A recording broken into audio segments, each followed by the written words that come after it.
Frozen for you? Yeah. Oh, he's back.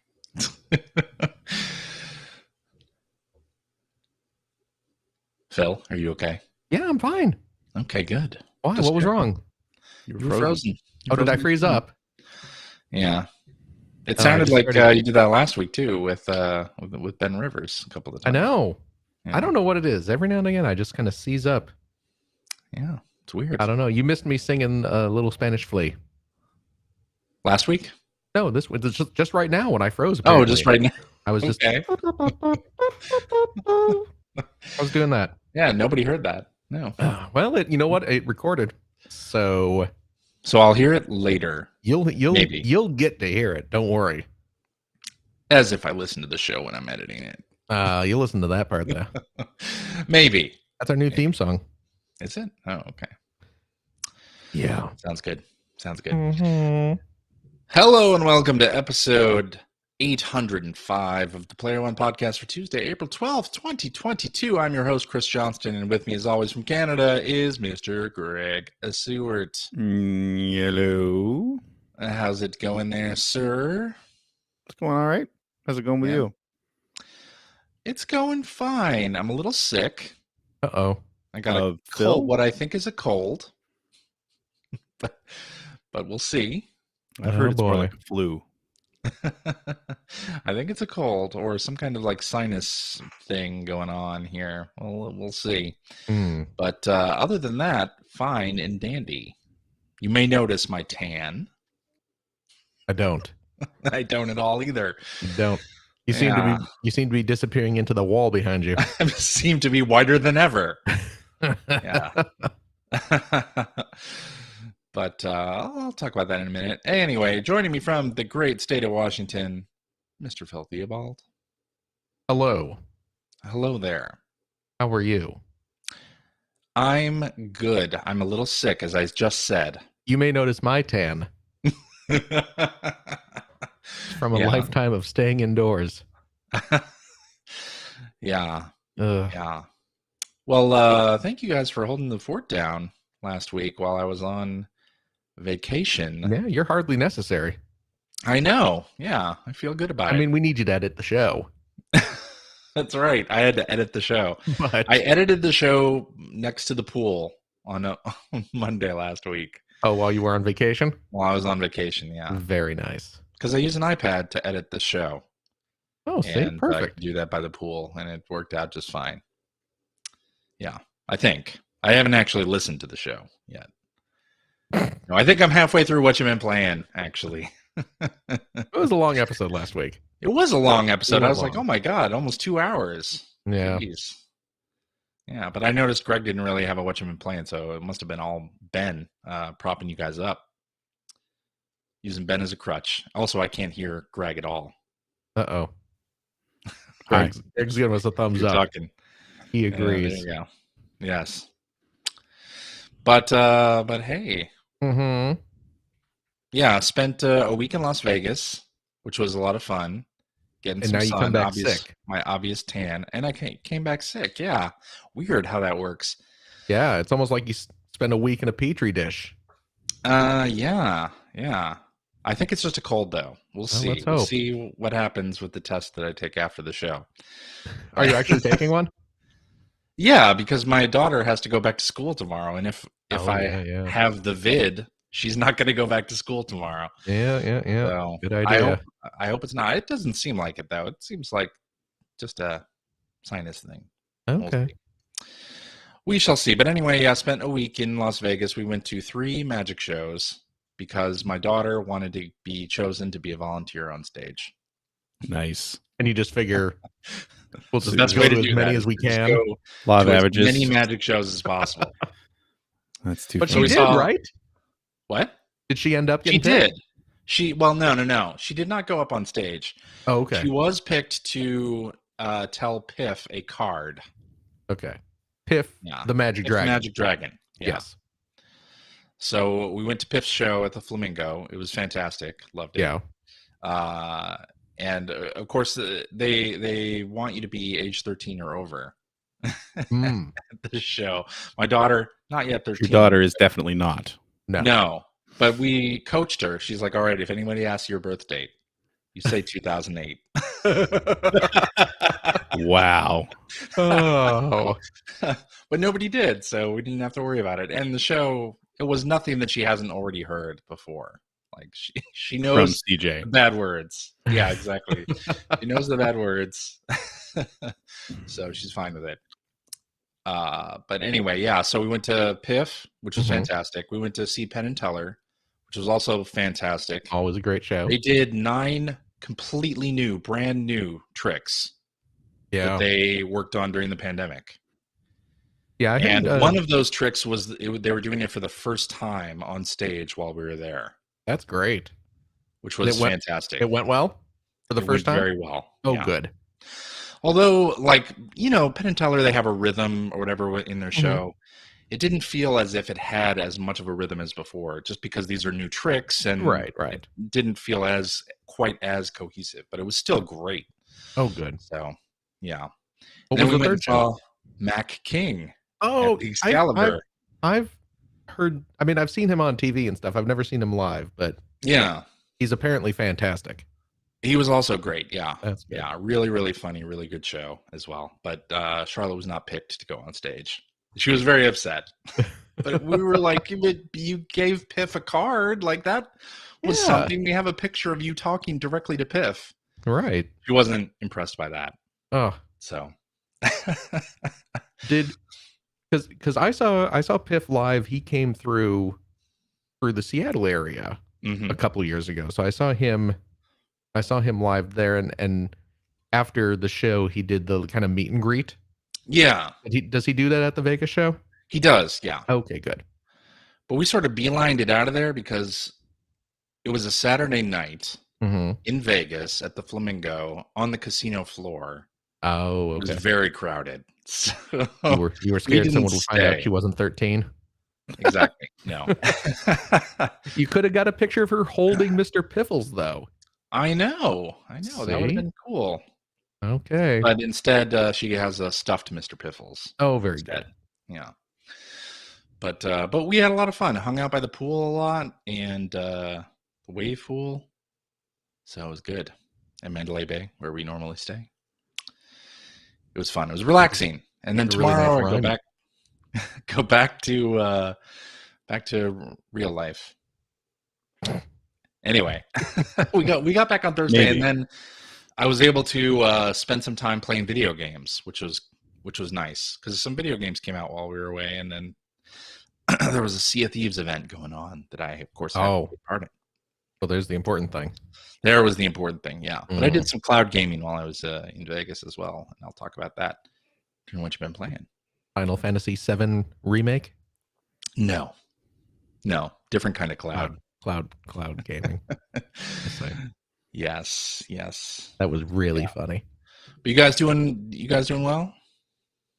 How was your spring break, Phil? Are you on spring break now too? No, I'm not on spring break. Well, I'm not a student. I have a job. My job doesn't have spring breaks. Oh. My son is on spring break. Right. Yes, but that like your daughter's school ends today. So it's back to school tomorrow. Yeah. So you didn't go anywhere or do anything? Did you take any days off during your son's spring break to spend time with him or anything? No. Just plop him down in front of the video games and say, here you go. Oh, yeah. He was heartbroken about that. I know. Yeah. No, he hung out. I mean, we played and did stuff, but yeah, we didn't go on a trip or anything like that. I see.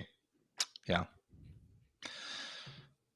Greg, not spring break for you yet? No, it's not spring break. We have March break here, and that was in March.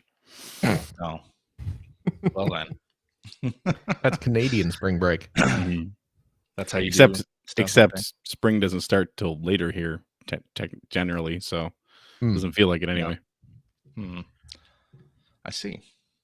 Well, how about we get to some video game news? That is, after all, why we're here, right? To talk about video games. Phil, let's start off with this one. Rogue Legacy 2 is coming out of early access. The 1.0 version is being released for PC and Xbox on April 28th. And they kicked it off with like a new animated trailer as well. How excited are you for this? Yes. Uh-huh. Everything you said is accurate. Yes. I agree. No, I'm very excited. I did pick up the Steam version of that game back when it first went into early access, which was, when was that? I mean, was it years ago at this point? It was years ago. Yeah. Time means nothing to me now. I know. So I wasn't sure if it was like 3 years ago or like 2 months ago, but it was closer to the 3 years. Yeah. And I played a little bit of it back when they first put it into early access, and then I just kind of said, I'm just not going to touch this until it's done, just because I appreciate the whole concept of early access, but I would much rather just wait until the game is finished and ready to go, as opposed to playing it in all these kind of incremental steps. Right. So, yeah, I am very excited to check it out. I will probably pick it up on everything. Well, I mean, everything is 2 things at this point, and I already own one of them. That's true. That's true. I'll probably get the Xbox One just to play it on a console, and then I'm assuming it's more of a when than an if they release it on like PlayStation or Switch. I have to assume. Yeah. I'll probably pick it up. I'll probably pick up at least the Switch version, just to have it portable. But yes, I'm very excited because, as we all know, I love Rogue Legacy. That's right. Fantastic game. So I am itching to check out part 2. So I see. Yes, good news for me. Yes. Well, here's more good news for you, Phil. I love good news. Ron Gilbert is working on Return to Monkey Island. Man. Comes out this year. Yeah. Lucasfilm Games, Devolver Digital Publishing. They got a announcement trailer. Some people are coming back, like the voice of some of the voice actors are coming back. Is that right? Yeah. Dominic Armato, I believe, is the fellow's name who voices Guybrush. Yeah. Yeah, they announced he's going to be back as Guybrush, and yeah, so I'm very excited about that. Apparently, they've been working on it for like 2 years, just kind of in secret. Yeah, it's impressive that they kept it secret. Yeah, I'm very stoked about it, and it's weird though because apparently it takes place right after Monkey Island 2, which was the last good one game. Well, that's no, absolutely not, because it was Escape from Monkey Island. Well, no, you had 1 and 2, and then there was Curse of Monkey Island, which Ron Gilbert did not work on, but was exceptionally good. Curse of Monkey Island is outstanding. Okay, and then they did Escape from Monkey Island, which was the first like polygonal one. Right. No, that one's not very good. Okay. And then they did the Telltale series, the Tales. Oh, I forgot about that. Tales of Monkey Island. Yeah. Which I think Ron Gilbert worked on. Possibly. I can't remember. But those were okay. So, but now we have this one, which yes, it takes place after 2. So it's kind of we're getting into a multiverse of madness with Monkey Island now. But from what Ron Gilbert was saying, it doesn't invalidate what happens in Monkey Island 3. Curse of Monkey Island. So I don't know. I'm obviously very excited though, because man, the Monkey Island games are so good. Well, you know, the first 3 are. I see. At least. The Telltale ones were pretty okay. But Greg, you excited about this as well? What's that? Oh yeah, I mean, I'll definitely any chance to play a new Monkey Island game. Definitely try it. I see. Yeah, I'm very excited. Excellent. Well, here's some news that Greg might be excited about because Epic had an Unreal event last week where Crystal Dynamics announced a new Tomb Raider is in the works using Unreal 5. Now, didn't they say something about it maybe being a remake of the original? I don't think so. I thought I read that somewhere, but that might have just been Twitter wishing something into existence. No, I think new Tomb Raider is what it's billed as. I haven't heard of anything. It's a remake. I am excited about that, but I found I really liked. I don't even remember the naming conventions at this point of these games, but I remember really liking sort of the first one of the current series. Mm-hmm. And then I think Shadow of the Tomb. Oh, whatever it was, the one I really liked was like the origin story or something like that. But I think it was Shadow of the Tomb Raider. I liked, but I didn't stick with for some reason. I don't remember why. It wasn't because I didn't like it. I mean, it was really good. So I'm definitely excited about this too. I feel like I just want to get back into I want to go back and play some of the other Tomb Raider games because I know there's a few that I've missed at this point. Yeah.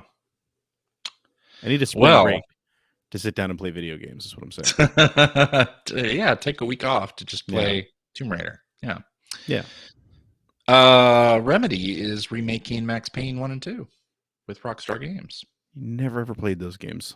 Yeah, me neither. I think I may have played one for review back in the day. Remember but I never really was like a huge fan. Yeah. Did they predate? No, they didn't. I was going to say, did they predate The Matrix, or was it because of The Matrix that bullet time existed in those games? Oh, Matrix was in the 90s, though, right? Yeah, Matrix was in the late 90s. I want to say. And when does the first Max Payne? First Max Payne came out on Xbox, which would have been the early 2000s, but I don't know if it was on PC before then. Yeah. Max Payne was 2001. Okay, so it was totally because of the popularity of The Matrix then. Yes. But I remember everybody going crazy about that. Like, that was sort of the big selling point of Max Payne. It was being used in a video game for the first time. We saw it in The Matrix, and well, I guess it was in Conker's Bad Fur Day also, right? Didn't they have a bullet? That's where The Matrix stole it from. Yeah. Weird. Of course. I know. Weird how that works. Yeah. What's really weird is to think about the fact that we were still playing N64 games in the early 2000s. I don't know why. I just always think of late 90s when I think of N64, but yeah. Well, what is it? GameCube didn't come out till when? 2002? 2002. No. It was 2001. Yes. 2001 when holiday 2001 is when the GameCube and the Xbox came out at the same time. You remember? I'll take your word for that. Yeah, because Microsoft flew out with those Xbox consoles right after September 11th. You remember? Yes, right. Yeah. Yep. Okay. To visit EGM. Mm-hmm. All right. Let's see. Mario Golf N64 is the next game for Nintendo Switch Online, and that launches this upcoming week. That's a good game. Mm-hmm. Well, I think we talked about this a little bit last week, though, didn't we? Wasn't this known last week as well? Was it? Might have been. All I know is that I remember having a conversation with someone that I'd be more excited about Mario Golf Game Boy Color. Because that was really good. But Mario Golf Golf 64 was really good. GameCube one's good too. I never really played it. All I know is that the new one is such a disappointment after the 3DS game, which is the best. It's my favorite Mario Golf game. I'm so glad I didn't bother with the new one because I just from the trailers alone, I was like, I don't know if I really. I mean, it's a fine game. The courses are good. It just doesn't have any online tournament setups or anything like that the 3DS game did, and I played that for probably over a year because of those online tournaments. Those Mario Golf games are usually really good. Yeah, that's true. CJ. What? I know. Before the show, I think it was before the show. You mentioned you were listening to last week's show. Yes. And I don't know if you heard, but I picked up that mini golf game, that VR game. I did hear that. Yes. Yeah, that's a good game. I'm glad that you like it, Phil. I'm very glad to hear that. All right. Phil's frozen again. Yeah. Oh, it's not in the outline, but that mini golf game that Phil, you were just singing the praises of, they are adding a mist course. Oh, yes, I heard fall, about that. upcoming fall. So they're doing Labyrinth in the summer. There'll be a Labyrinth course, and then Mist. Labyrinth, like the movie Labyrinth? The movie Labyrinth, yeah. Really? Course is coming to Walkabout Mini Golf based on Labyrinth, yeah. So will I get to interact with a VR Jennifer Connelly? Settle down. I doubt it. Is this a... I doubt it, but I'm sure somewhere on the internet you can get that if you want it. Okay. Yeah. All right, so Miss Pac-Man is being removed from Bandai Namco titles. What's all this bullshit? Oh, yeah. Including the upcoming Pac-Man Museum Plus game that is coming out this month, I think, later this month. But how can it be a Pac-Man museum without Miss Pac-Man? Well, I don't think Miss Pac-Man Pac-Man Games owns the rights to Miss Pac-Man. Yeah, I don't think Miss Pac-Man was going to be in that collection regardless. Yeah. But they've changed some of the sprites in like Pac-Land now to have Miss Pac Mom instead. Because what is it? It like apparently At Games somehow ended up with some sort of... No, At Games published some kind of console or something that had Miss Pac-Man in it. Without permission. Namco Bandai sued them. Yeah. And then they did an end run around Namco Bandai to, what's the name of the group that they have a deal with? General Computer Corporation. Right. They did an end run and got permission from them instead, and I guess it's created a big kerfuffle. Oh dear. That has kept them from re-upping their agreement over the use of Miss Pac-Man. Yeah. Which, I don't know, that feels weird to me. And I mean, clearly I'm not, a lawyer, but, I mean, she's derivative of the original character. Like, I don't know. It feels stupid weird because, I mean, she started off life with Midway creating that game without Namco's permission, right? That's what I'm saying. Well, no, it was so General Computer Corporation did the mod that Midway then published as Miss Pac-Man. Okay. And then Midway ended up with the rights to Miss Pac-Man, I think. Yes, that's right. But either way, it's like, because I think that whole argument was settled way back in the 80s about like making modding the arcade games of other companies. But I mean, it just feels weird that it's literally their character with a bow on it. Like, I don't know. I know it sucks. It means Pac-Man Museum Plus is not complete, really. Which is too bad, because Miss Pac-Man's the best Pac-Man game. Oh, that's true. Yeah. Certainly. But as the commercial said back in the old days, I'm more than Pac-Man with a bow. There it is. You remember. Man, it's seared into my brain, that commercial. Wow. And I don't know if either of you guys saw this, but Kingdom Hearts 4 has been announced. And I know that was both today, right? That was today. I know that you're both huge fans of Kingdom Hearts. A huge fan of the idea of Kingdom Hearts. I know, right? I know. Back in the day, when the Kingdom Hearts games came out, and especially I think the second one that had the Tron level or whatever, when we did that cover in EGM with the Tron characters, it was like, oh man, I really need to play this series. And then I played it and I didn't really care for it. And then they just kept getting more and more convoluted with the various side stories, and I just didn't understand any of it. And that was the thing that got me, because it was like, I liked the first game a lot, actually. I don't think I ever finished it, but I played a lot of it.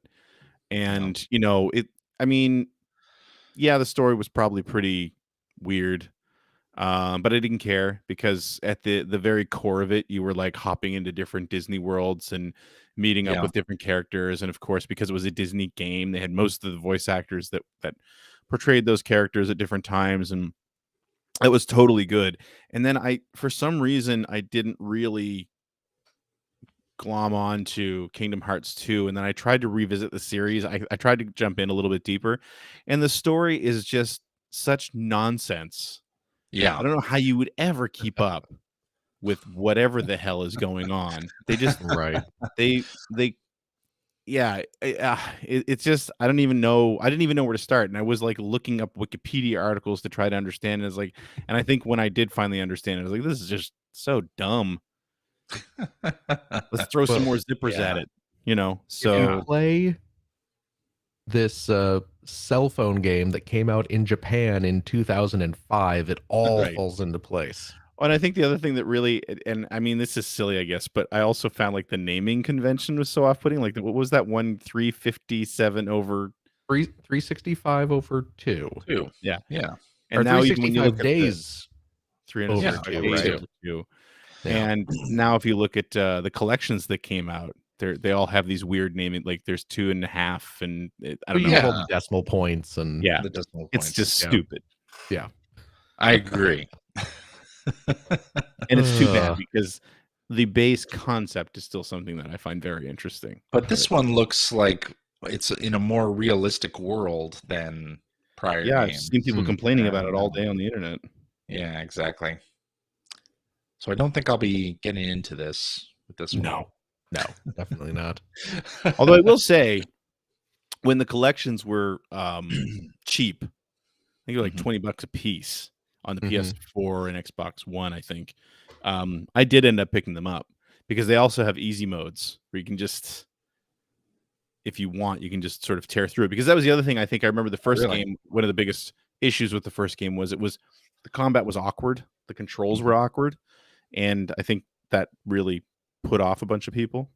So if you don't have to deal with sort of any major difficulty issues, then it might be playable. I don't know. There you go.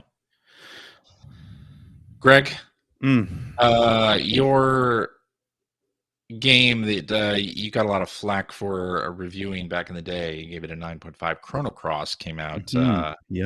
A new version of that this past week. Did you pick that up, by the way? I did not, although I might, because it's also got Radical Dreamers. Yeah.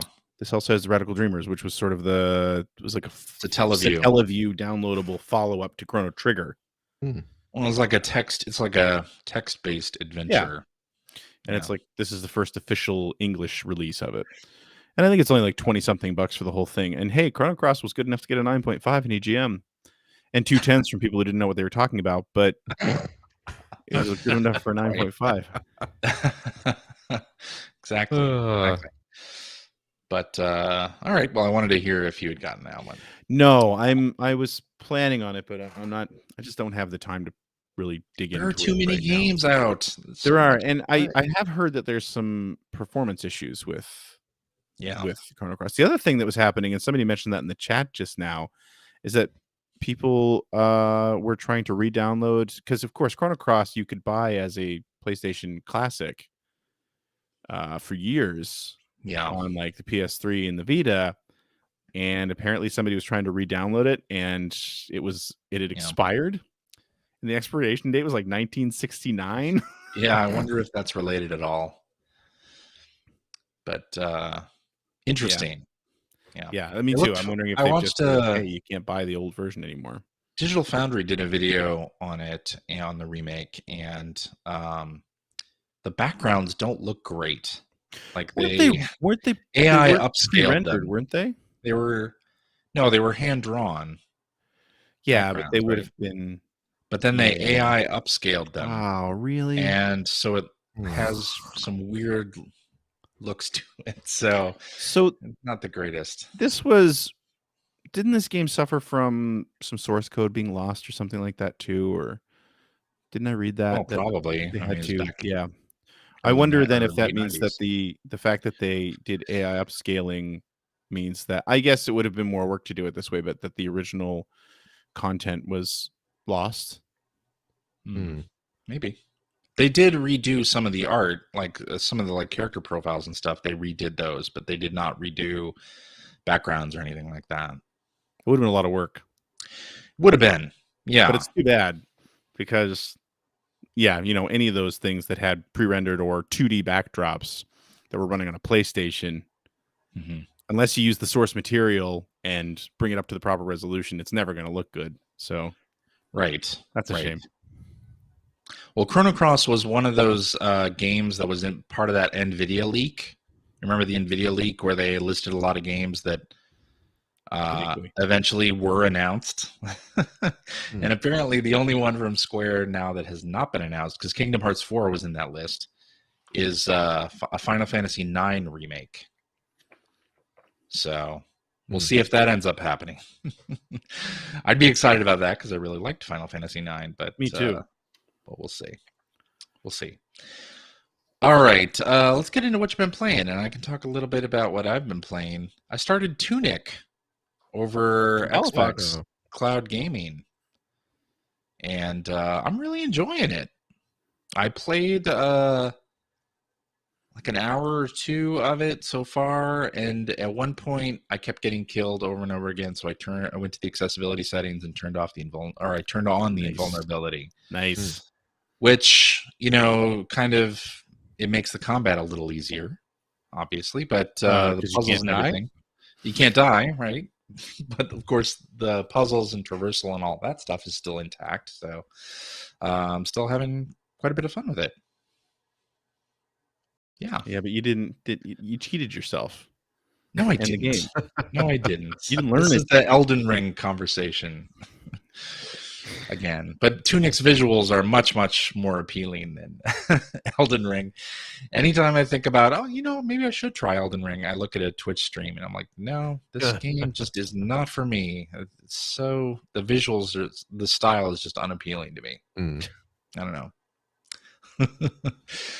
But Tunic's awesome, and of course it's on Xbox Game Pass, so I'm jumping in and out of that. And I played some Sea of Thieves over cloud gaming as well. Of course, that worked pretty well when I was playing indoor. You went all the way to Vegas, and you sat there and played Sea of Thieves. Yeah, it didn't work so well when I was playing outside by the pool in the sun on my phone. It didn't work. Couldn't see. CJ was all like, "So Phil, did you go on vacation during spring break?" No, CJ, I just stayed home and played all the video games that you played while you were on vacation. I didn't pay for airfare and hotel to sit around and play the same video games I'd be playing in my home. Right. I get it. Right. Yeah. I also played a bunch more Kirby as well. Yes. Yeah. So I think I'm in the third world of Kirby now. Yeah. And continuing to have fun with it. It's a great game. It's a very joyful game. It's just there's so much about it that is just happy and fun, and I love it.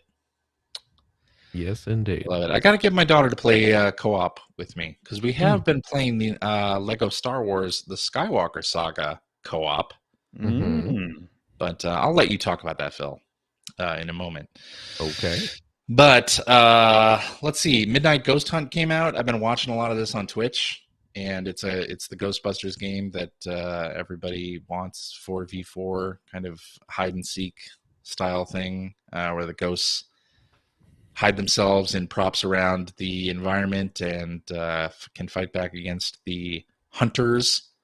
They have 5 minutes to hide from the hunters, and then at midnight they get superpowered and can destroy the hunters. And it's just awesome. It's been really fun to watch because so many people have different approaches to the game. You can choose your own loadout, and you have different perks as a ghost and have different perks as a hunter.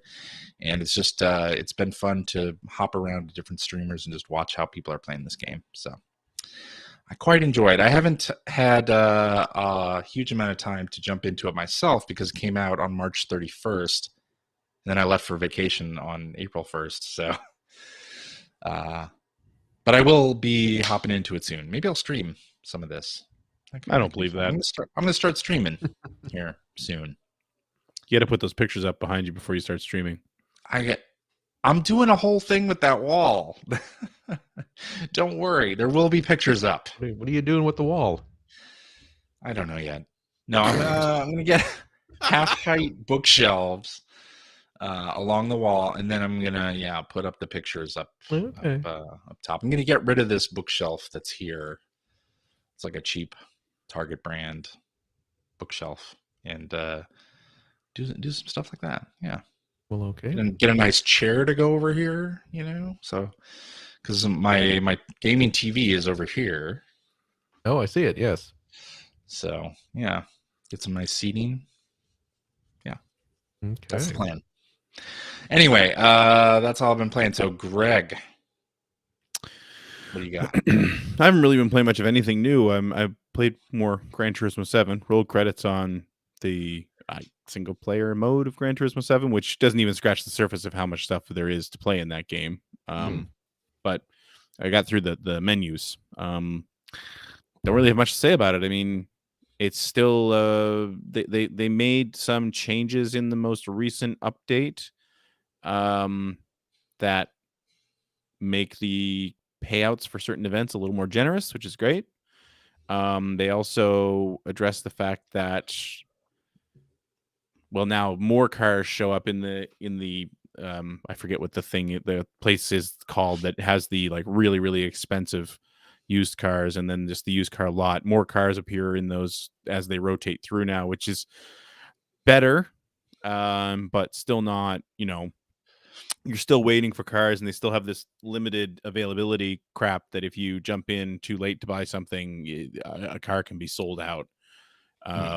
So, I mean, they're sort of stumbling towards something that's more acceptable, but still, a lot of bad vibes there when it comes to the economy in that game. And the multiplayer is still nowhere near where it needs to be playable. So still a long way to go in that game. I see. That's really it. That's really all I've been playing this week. Alrighty. Well, Phil, what do you got for us? Well, you know what? Before I talk about what I've been playing, I do want to show off what I've been building. Do it. Check this out. It's not done, but we do got this. Nice.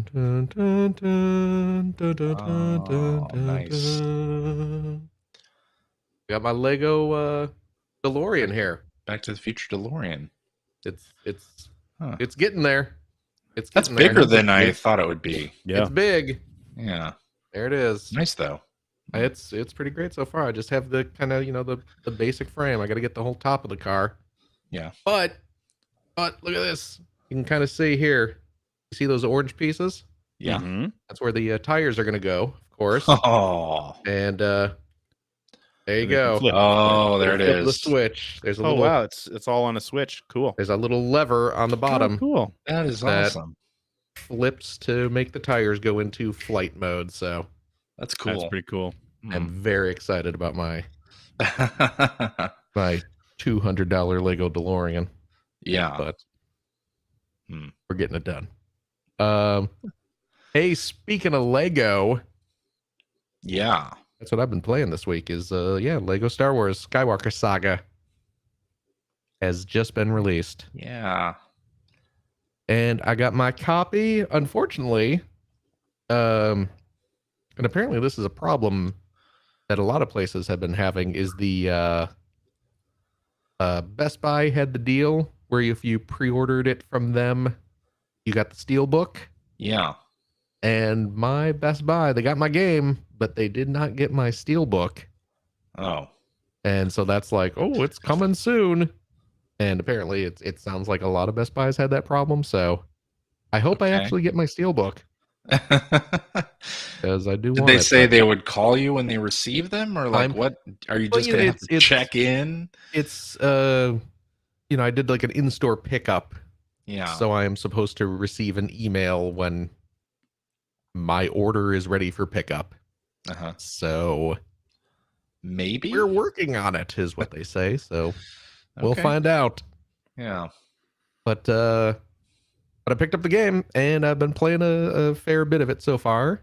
And you've been playing it as well, CJ? Yes, I picked it up. I am having a blast with it. Xbox Entertainment System. Oh, you got the Xbox One? Xbox Series X. Yeah, I bought the deluxe edition digitally. Okay, yeah. So I got the Mandalorian character pack and the classic character pack as well.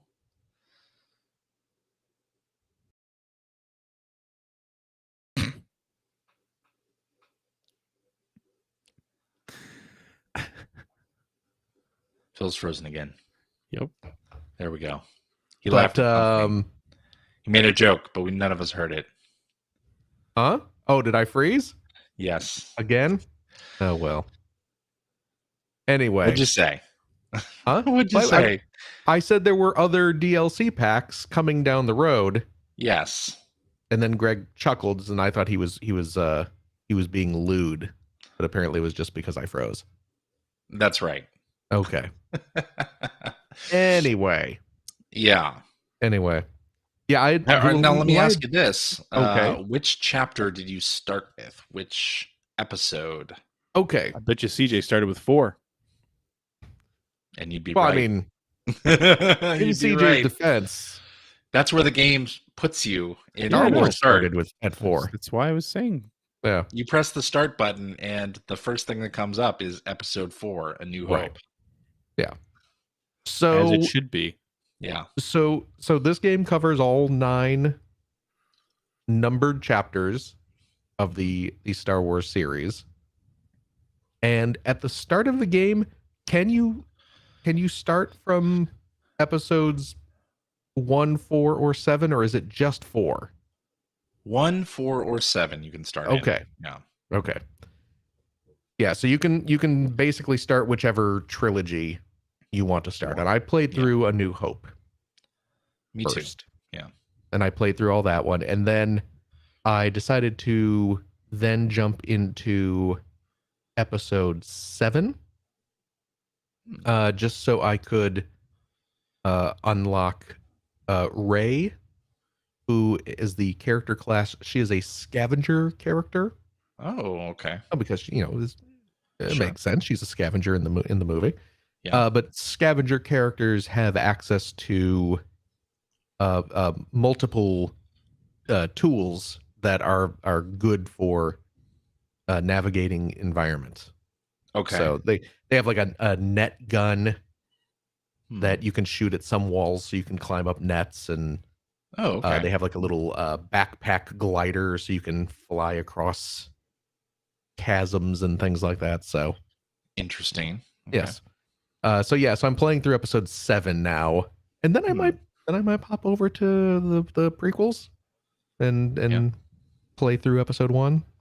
But yeah. So how far did you guys get? So I started playing episode 4, Mm-hmm. and my daughter wanted to play as well. She's always looking for co-op games for us to play. So we started playing it together, and we went through A New Hope, and we are almost done with Empire Strikes Back. Okay. I think too. But when she decided she was done with the game yesterday, I went back in and started doing free play in A New Hope. So there's like a story mode, and then you can bounce back into something in free play and do things that you weren't able to do in the regular chapters and things like that. Because story mode, they lock you to certain characters, and they want you to play the way that they've laid it out. And then in free mode, you can bring any of the characters in the game in. So like I started playing as the Mandalorian in that first scene where Princess Leia is hiding the plans in R2-D2 as the Mandalorian. So that was really fun to go through that as Mando and do some. I did some different things, and then of course I had the ability to switch to character classes that I didn't have at the very beginning of the story mode, and do some of the parts of the game that were locked to me originally. So right, and then I collected enough studs to get True Jedi in. Oh yes. Some of the levels of A New Hope, which was fun. But the free play stuff feels like this game is pretty damn big, especially when you get to Mos Eisley and you start talking to NPCs that give you different quests to go on. It's like, wow, this game's big. It is huge. Especially some of the environments, like in story mode, it does point you in the direction of the next chapter with little like yellow checkpoint things. But you can still go off path, and there's a lot of content in this game. Like I'm kind of What was shocked the at how last big it Lego is. game you played? Oh, Lego City Undercover. Okay, so it's been a while. It was probably the last serious one that I Okay. played. Yeah. Yeah, this feels like the culmination of what the Lego games have been slowly building up to over time. And yeah, it is huge and almost overwhelmingly so. Yeah. It's like you collect one of those little translucent blue bricks. The Kyber. Yeah, the pieces. little Kyber bricks. Mhm. And then like the little counter pops up on the screen and it's like, oh, there's well over 1,000 of these to collect in the game. Yeah. Good Lord.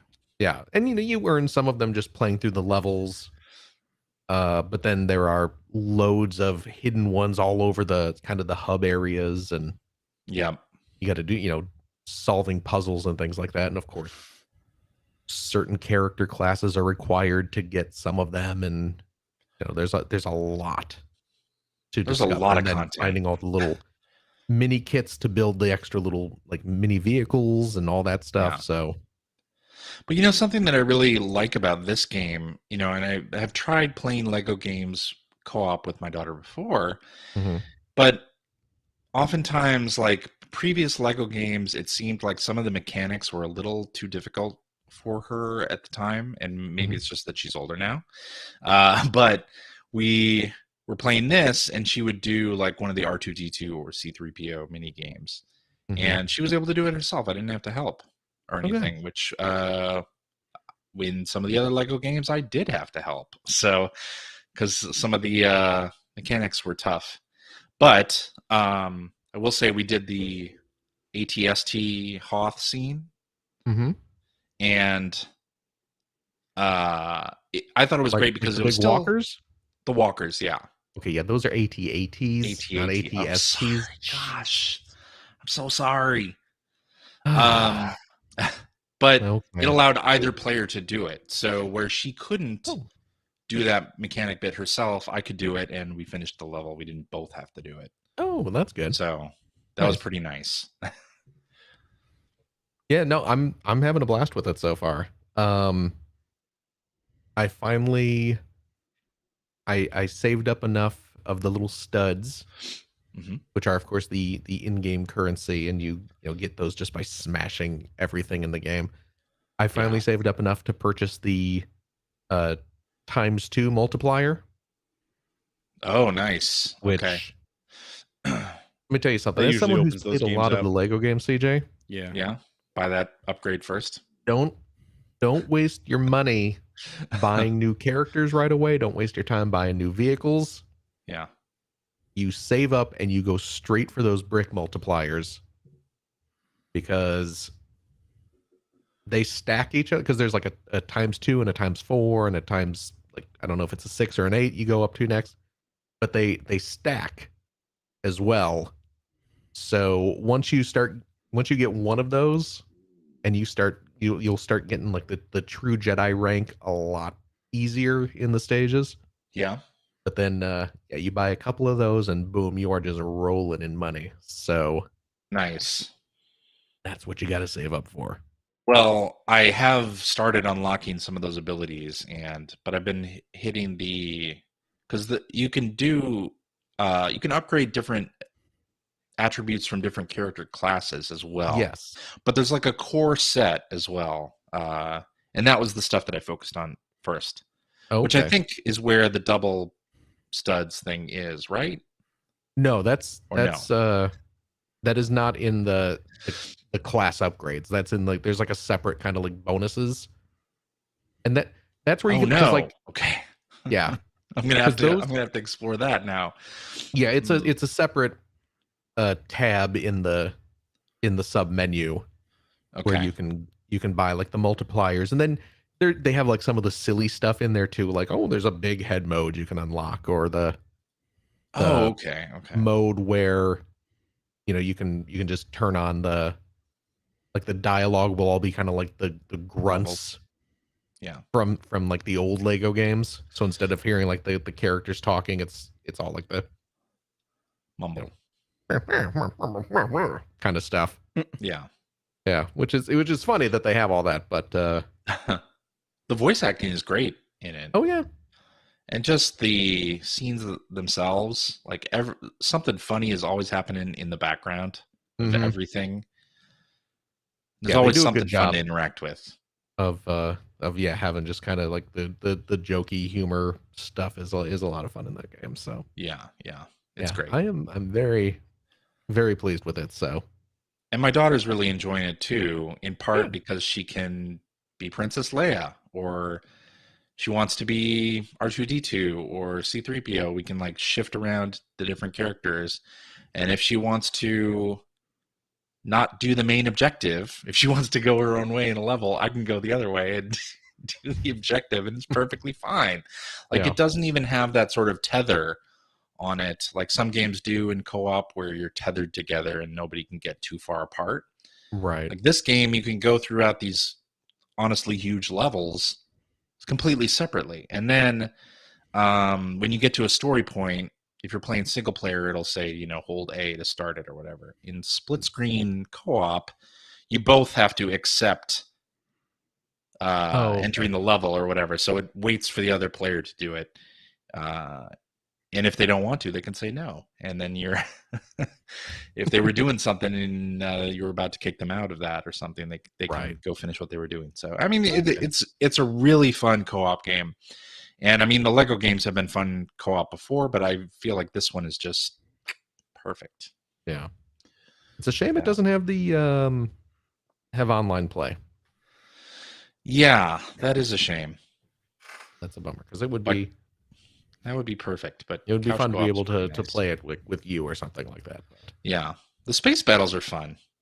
Oh yeah, there's quite a bit of that in this game, and yes, indeed, that's quite fun. Yeah, when you bounce around to the different planets, it cuts to a space battle, and you can actually, like, if you are enjoying the space battle, you can just like once you clear out a wave of TIE fighters or something. You can choose like, oh, okay, now I'm going to land and head on to the next proper level in the game, or I'm going to fly around for a while and just have more dogfights, which is kind of neat. So definitely. Yeah, it's good stuff. I did run into a bug where both of us, my daughter and I, were both R2-D2, and it wouldn't let us switch away from R2-D2 suddenly. Oh, okay. But it cleared when we got to the next cutscene. Okay, well, it cleared itself. But that's good. Yeah. Yep, it's great though. I'm having a blast. Me too. Yep, it's awesome. I'll continue playing it. That's really all I've been playing this week. Alrighty, well, I guess that means it's time for tweets. Tweedly-deedly-dee. Tweedly-deedly-dee. Tweet. Alrighty, let's do this one from hacker alias Benjamin Rivers, who was on the show last week. Previous co-host Benjamin with Rivers. You guys. Yeah.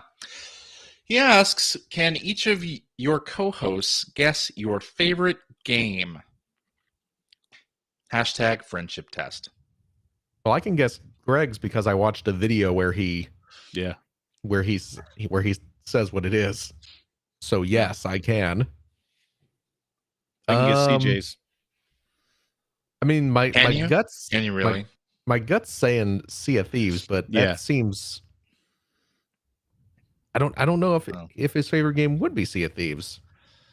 I mean, it's certainly the one he spent the most time with, but. Yeah, would it be? I don't know. I don't know if it actually would be. Actually, I mean, it's either that or Donkey Kong 64. No, it's not Donkey Kong. No. I don't know. Is Sea of Thieves your favorite game, CJ? It is. Yeah, I would put that at the top. Okay. I mean, that's what I would have guessed. Yeah. But Phil, I'm going to guess Mega Man 2 Mega for Man Phil. 2. Yeah. That is correct. Or Rogue Legacy. Nope, it's Mega Man 2. Mega Man 2. There you go. Well, that was easy. Yeah. Greg, let's see, something Genesis. CJ hasn't watched his video. Watch my videos. Oh shit! This is hard evidence right here that this went CJ from being has not fun watched. to being really upsetting. Was it Super Monaco GP? No. No, it was Damn not. it! I failed the friend test. Damn. What is it? I watched the video. I absolutely know what it is. Phil knows. Sonic the You Hedgehog. tell him, Phil. No, it's not Flicky. Sonic the Hedgehog. Sonic 3D Blast. That is Columns. You're correct. just being stupid. But it was the Columns. Saturn version.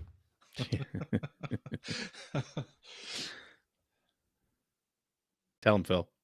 You want me- Telero Huh? Boxer. Telero Boxer. Take one more serious guess. Shiny Force. That's a good guess, but no. No?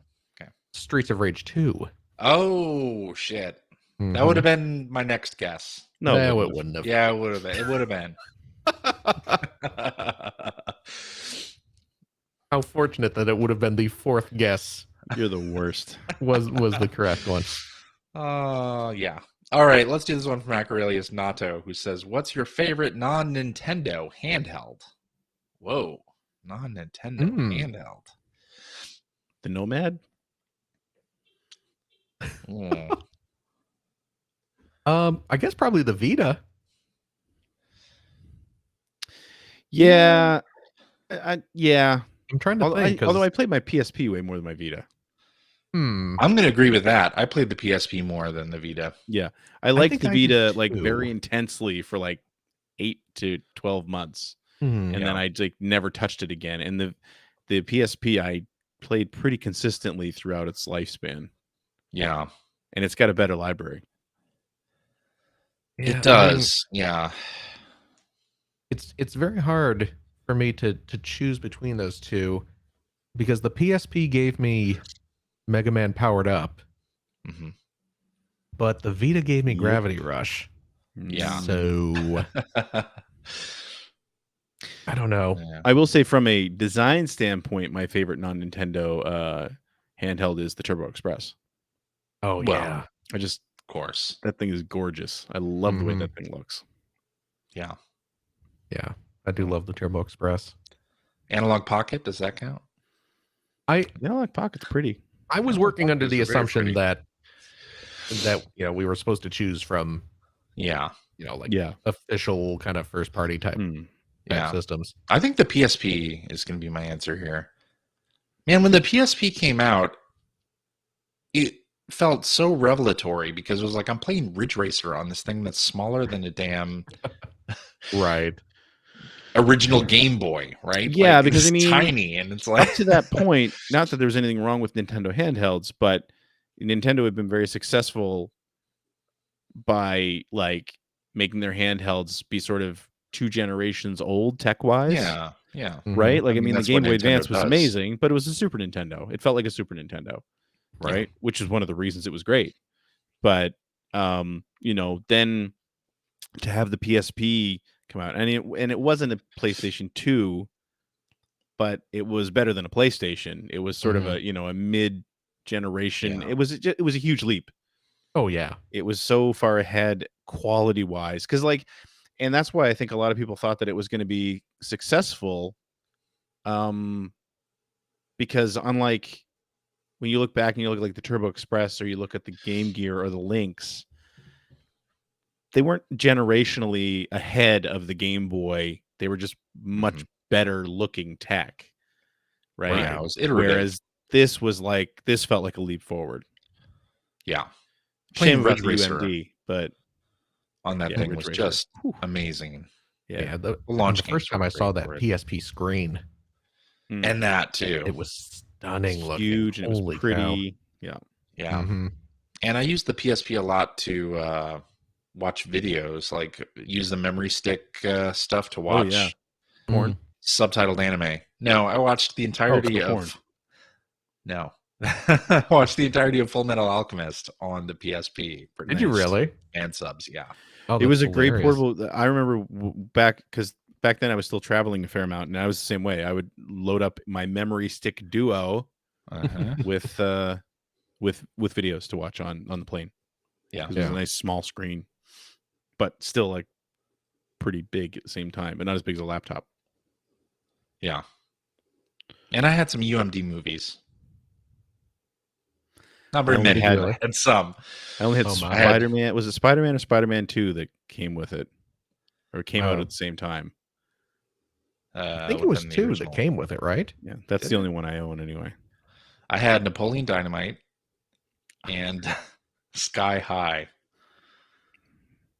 Wow. Sky High, pretty good. Is a legit good movie. It is a legit good movie. Sky High, I'm going to say this. Sky High was ahead of its time. Because it hit well before the whole kind of superhero movie thing happened. Yeah. Like if that came out post MCU, a lot more people would remember it. I think you're right. You're right. It's a good movie. Yeah. Bruce Campbell's in it. 2 Kids in the Hall are in it. Yep. 2 got kids in the Mary hall. Elizabeth Winstead in it. Mm-hmm. Back before she was like a big deal. Yeah. It's a good movie. It is. All right. Speaking of movies, this one from Hacker Alias Muri, who says Sonic 2 movie was amazing. Is there a Sonic game that is as good and as fun? Did either of you see the Sonic 2 movie? No, I want to. I've heard it's fantastic. Yeah. Sonic 2 is pretty good. I mean, yeah. That's a good game. Yeah. All those early Sonic games are good. You want to know what the sad thing about Sonic is? It peaked What's at that? the first 3 games. Oh, it peaked in the first peaked two at the games. first 3 games. Oh, well, if you count CD before 3. First 4 games. Yes. Sonic 1, 2, and CD, that's the peak. Yeah. 3, Knuckles, Sonic and Knuckles, that's when it goes down. I think those were pretty good too, but I prefer. No. I actually, weirdly enough, I prefer the original game over all of them. But yeah, the original game's great. And there have been really good Sonic games since. Don't get me wrong. Right. But there have been so many bad ones.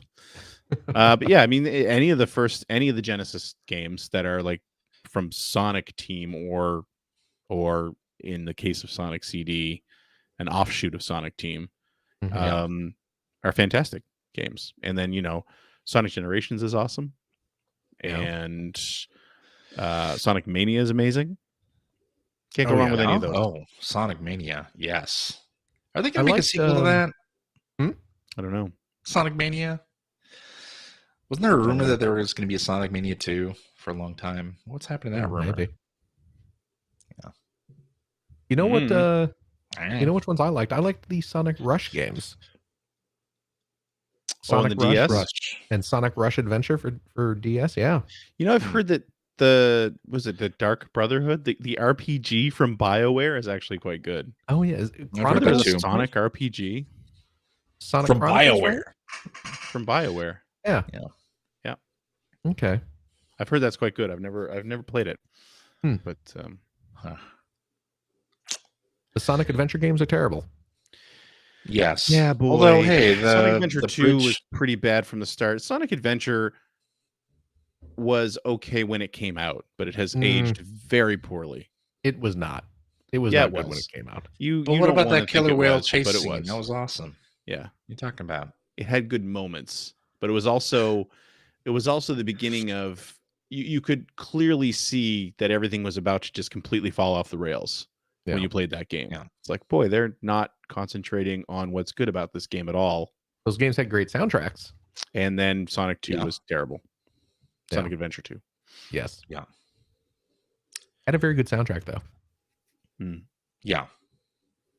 I finished that game more than once. I went and saw, speaking of movies, I went and saw Everything Everywhere All at Once last night. I've heard that's incredible.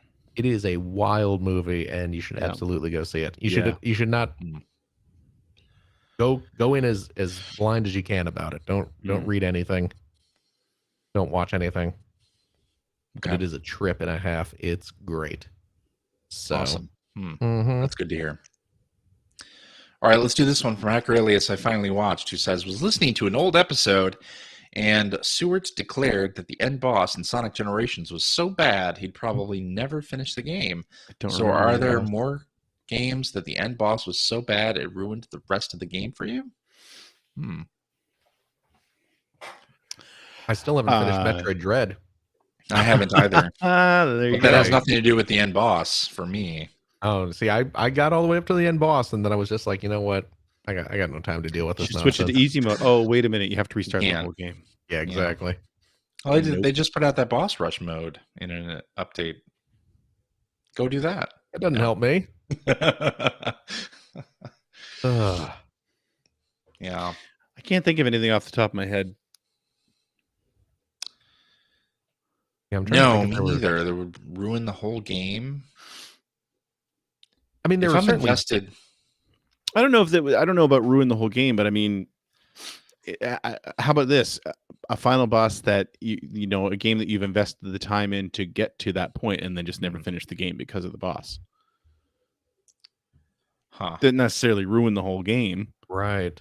Because you probably still had a lot of fun getting there. But yeah, I mean, like Batman Arkham Asylum. The final boss was terrible, lame, but it didn't ruin the game. I still really loved that game. It didn't make me suddenly dislike the game. It was just like it was a terrible boss. Yeah, but yeah, I don't know if there are other games where I've gotten all the way to the last boss and then just stopped. Was that an Enslaved game where the end boss is like Andy Serkis? I forgot about that video. That was definitely weird. It didn't ruin the game. Yeah. No, for me, but it was weird. It was weird. It was ballsy. Yeah. I can't think of anything else though. Yeah, Metroid Dread is my big example of that. But yeah, I wouldn't go so far as to say it ruined the game or anything. It was just was more frustrating than it was worth to me to try and get good enough at it to beat the boss. Yeah, that makes sense. Mm-hmm. Mm-hmm. All right. Well, I think that might be a show. Oh, that might be it. Oh, jeez. I know, right? Yeah. Alrighty, and that is our show for this week. Thank you very much for listening. If you have a question for us, or would like to comment on something you heard, you can direct that to @P1 Podcast on the Twitter, or you can go to our internet website at player1podcast.com. There you'll find our contact information. You'll find blog entries about Sega CD stuff whenever Mr. Greg Stewart wants to write one. That's right. Yeah. And you'll also find Generation 16 episodes there as well. Yeah, still working on the latest one. About halfway through. Nice. And you will find show notes and links to all the things that we talked about during this episode. And you'll find a link to our Discord server where we can discuss this episode with us and our other listeners. If you would like to subscribe to the Player One Podcast, you can do so by visiting player1podcast.com or by loading up your favorite podcast listening app. We're also on Stitcher Radio or on Spotify. You can like us on Facebook. You can watch video archives of our show on the youtubes.com/P1 podcast, or you can watch us live most weeks on the YouTubes, the Twitters, the Facebooks, the Twitch.televisions, all over the darn place. Just follow our Twitter account, which is @P1 Podcast, to find out when we are doing our next live show. Typically, it is Sunday evenings at 5:30 specific time. So join us for that, won't you? And I'll tell you what, if you like what you've heard, and how could you, head over to patreon.com/P1 Podcast. Throw a few shekels our way. Maybe if we get enough money, Greg will buy that Chrono Cross game and live stream it and tell us of all the reasons why he hates it. Why it's a 9.5. 9.5. Why it doesn't deserve a platinum award. The and I read EGM. I read that review text because somebody on Twitter copied the page out this week, and it was a very glowing review. It was not a bad review at all. 9.5. Exactly. It's not a platinum. You stole the platinum away from the game, though. You robbed that game. Yeah. See, the thing is, I actually had someone ask me what I thought triggered all the hate mail, and the thing that people forget is that Mark McDonald, who was the reviews editor at the time, took his review section intro to tell people to send me hate mail. Like that, if you go to that, and people don't scan that part, but if you go to that issue and go a few pages back to the beginning of the review section, there's a little blurb there where because he's describing the game of the month, which is Chrono Cross, I think, and he points out how it missed out on a platinum by 0.5. Send all hate mail to GregStewart@ziffdavis.com or whatever it was. Yeah, there it is. That's why. Thanks, Mark. Thanks, Mark. But I mean, I'm giving a genuine thanks, Mark, because I am too. Okay. Not for that. Aren't you glad though that you're not reviewing that game in the year 2022? I'm glad I don't review games at all at 2020. I can't even imagine what that must be like now. Yeah, for so many reasons, not just the internet, although that would be the worst part. Yeah. Absolutely. I am not disappointed that I am not a video game reviewer these days. No. My goodness. I can enjoy video games again by playing Lego Star Wars The Skywalker Saga and not have to worry about finishing it over a weekend or any of that. I can wring as much fun out of these games as I want, and that's great. Absolutely. Yeah. I'll tell you what though, your Patreon funds do help support our show. It keeps us streaming here on the old Melon every week, and all those extra costs that come into running a podcast. So we do appreciate your support and your help. And I'll tell you what, if you are a Patreon friend of the $5 tier, cheap, you gain access to a special weekly bonus episode that we record right after this, where we play games, crack wise, having fun, doing all the stuff we can't do on the regular show. CJ, do we have a game for this week? We do. We do. We have a Jeopardy game for this week. Those are the best. Yeah. How many Degrassi questions are on it? 0. Lame. I think. This one is a Jeopardy all about video game difficulty levels. Oh. So the name or the answer will be whatever the easiest difficulty is called in the game. Then we have to say what the game is. Okay. Oh. As an example, is he gave an example as Ninja Dogs or Are We Master Ninjas? Can you name the game associated with those difficulty levels? Ninja Gaiden. Ninja Gaiden, of course, specifically the Black and Sigma versions. Okay. So that's a preview of what will be present. This is going to be an interesting one. This sounds like it could be tough. It could be tough, yeah. Okay. Although if we get multiple, like what the difficulty levels are called, like easy, normal, hard, hardest, or whatever, it's possible we could get it. I bet one of the clues is going to be one of them is going to be "Hurt Me Plenty." There you go. Nice. Oh yeah, probably. Yeah, That's probably one of them. That's a $100. That's the only one I'm going to know. That's a 100-point question. So please tune in to some low score in Jeopardy, maybe. Yeah, this will be fun though. Oh, it will. I'm very excited about this. My goodness. That's a preview. So Patreon friends, please join us for this after the show. Yeah. And I'll tell you what, though, if you have a couple bucks left over, head over to patreon.com/generation16 to help support Greg Stewart's outstanding, and it is outstanding, web series about North America's favorite runner-up, the Sega Genesis. Thank you, Phil. And if you are a Patreon supporter of the $5 per episode variety, also cheap, you get access to my vlog called The Weekly Commute, where I talk about the current episode being developed, other videos I'm working on, what I really think about CJ and Phil, how they faked the moon landing. Not CJ and Phil. They weren't alive, but I didn't have anything to do with it. I helped with that. And this other stuff that sort of strikes my fancy. One of the things I've been doing lately is actually telling some stories about being part of the games media back in the day, based on sort of the games that I'm seeing sitting on my shelf while I'm down in my game room and talking to my camera. Today I was telling the story about the go-kart race that I took part in Phoenix as part of a Codemasters press junket, which was kind of fun. But yeah, please support the show. Nice. Okay, I suppose that's it, right? I guess so. CJ. Yeah. Thank you very much. Well, thank you, Phil. Of course. Yeah. Gregory.